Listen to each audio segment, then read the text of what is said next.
Some of this Elroy must have understood. Not the details, of course, but the plain fact of crisis.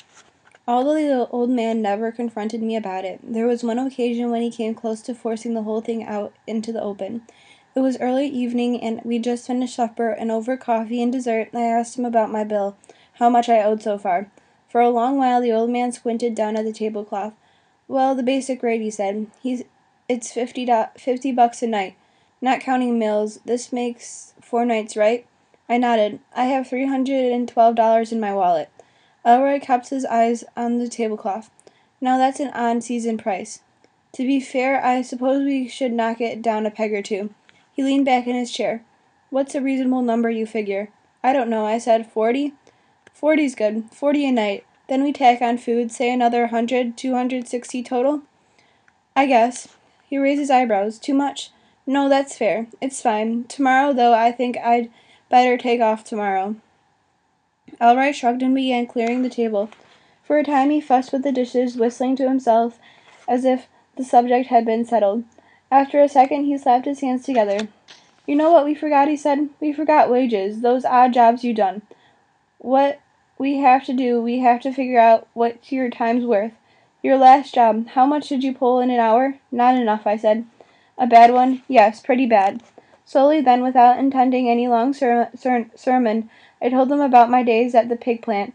It began at a straight recitation of the facts, but before I could stop myself I was talking about the blood clots in the water gun and how the smell had soaked into my skin, and how I couldn't wash it away.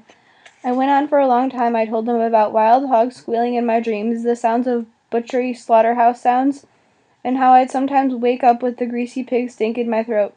When I finished, Elroy nodded at me. "Well, to be honest," he said, "when you first showed up here I wondered about all that. The Roma, I mean, smelled like you was awful damn fond of pork chops." The old man almost smiled. He made a snuffling sound, then sat down with a pencil and a piece of paper. "So, what's this crud job pay? $10 an hour? 15? "Less." Elroy shook his head. "Let's make it 15. You put in 25 hours here easy. There's $375 total wages. We subtract the 260 for food and lodging. I still owe you 115. He took 4 50s out of his shirt pocket and laid them on the table. "Call it even," he said. "No. Pick it up. Get yourself a haircut." The money lay on the table for the rest of the evening. It was still there when I went back to my cabin. In the morning, though, I found an envelope tacked to my door. Inside were the 4 50s and 2-word note that said, "Emergency Fund." The man knew. Looking back after 20 years, I sometimes wonder if the events of that summer didn't happen in some other dimension, a place where your life exists before you've lived it, and where it goes afterward. None of it even seemed real. During my time at the Tip Top Lodge, I had the feeling that I'd slipped away out of my skin, hovering a few feet away, while some poor yo-yo with my name and face tried to make his way toward a future he didn't understand and didn't want. Even now I can see myself as I was then. It's like watching an old home movie. I'm young and tan and fit.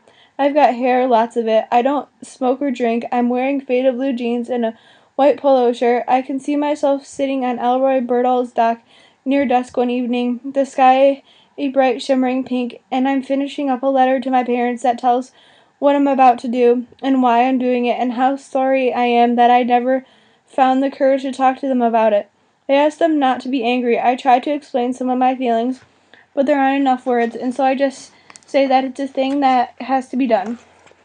At the end of the letter, I talk about the vacations we used to take up this north country at a place called Whitefish Lake, and how the scenery here reminds me of those good times. I tell them I'm fine. I tell them I'll write again from Winnipeg or Montreal or wherever I end up. I couldn't get my breath. I couldn't stay afloat. I couldn't tell which way to swim. A hallucination, I suppose, but it was as real as anything I would ever feel. I saw my parents calling to me from the far shoreline. I saw my brother and sister, all the townsfolk, the mayor, and the entire Chamber of Commerce, and all my old teachers and girlfriends and high school buddies. Like some weird sporting event. Everybody screaming from the sidelines, rooting me on. A loud stadium roar. Hot dogs and popcorn, stadium small, stadium heat. A squad of cheerleaders did cartwheels along the banks of the rainy river. They had megaphones and pom-poms and smooth brown thighs. The crowd swayed left and right. A marching band played fight songs. All my aunts and uncles were there, and Abraham Lincoln, and St.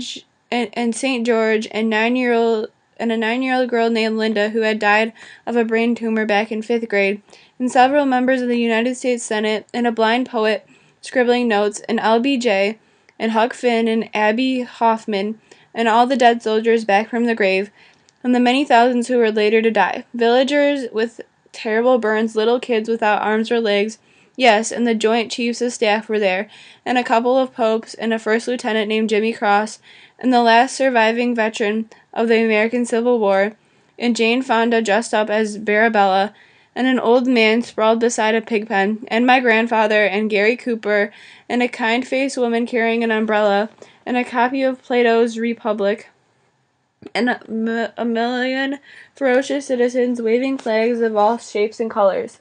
People in hard hats, people in headbands. They were all whooping and chanting and urging me toward one shore or the other. I saw faces from my distant past and distant future. My wife was there, my unborn daughter waved at me, and my 2 sons hopped up and down, and a drill sergeant named Blyton sneered and shot up a finger and shook his head. There was a choir in bright purple robes. There was a cabbie from the Bronx. There was a slim young man I would one day kill with a hand grenade along a red clay trail outside the village of Myke. The little aluminum boat rocked softly beneath me. There was the wind and the sky. I tried to will myself overboard. I gripped the edge of the boat and leaned forward and thought, now. I did try. It just wasn't possible.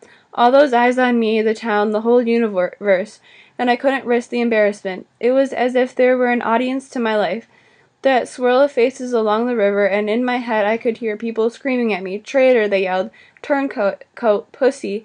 I felt myself blush. I couldn't tolerate it. I couldn't endure the mockery or the disgrace or the patriotic ridicule. Even in my imagination, the shore was just 20 yards away. I couldn't make myself be brave. I had nothing to do with morality, embarrassment. That's all it was. And right then I submitted. I would go to the war, I would kill and maybe die because I was embarrassed not to. That was a sad thing, and so I sat in the bow of the boat and cried. It was loud now. Loud, hard crying. Elroy Birtle remained quiet. He kept fishing. He worked his line with the tips of his fingers, patiently squinting out at his red and white bobber on the rainy river. His eyes were flat and impassive. He didn't speak. He was simply there, like the river and the late summer sun. And yet by his presence, his mute watchfulness, he made it real. He was the true audience. He was a witness, like God, or like the gods who looked on in absolute silence as we live our lives, and we make our choices or fail to make them. Ain't biting, he said. Then after a time the old man pulled in his line and turned the boat back toward Minnesota. I don't remember saying goodbye. That last night we had dinner together and I went to bed early, and in the morning Elroy fixed breakfast for me. When I told him I'd be leaving, the old man nodded as if he already knew. He looked down at the table and smiled. At some point later in the morning it's possible that we shook hands. I just don't remember. But I do know that by the time I'd finished packing, the old man had disappeared. Around noon, when I took my suitcase out to the car, I noticed that his old black pickup truck was no longer parked in front of the house. I went inside and waited for a while, but I felt a bone certainty that he wouldn't be back. In a way, I thought it was appropriate. I washed up the breakfast dishes, left his $200 on the kitchen counter, got into the car, and drove south toward home. The day was cloudy. I passed through towns with familiar names, through the pine forests and down to the prairie, and then to Vietnam, where I was a soldier, and then home again. I survived, but it's not a happy ending. I was a coward. I went to the war.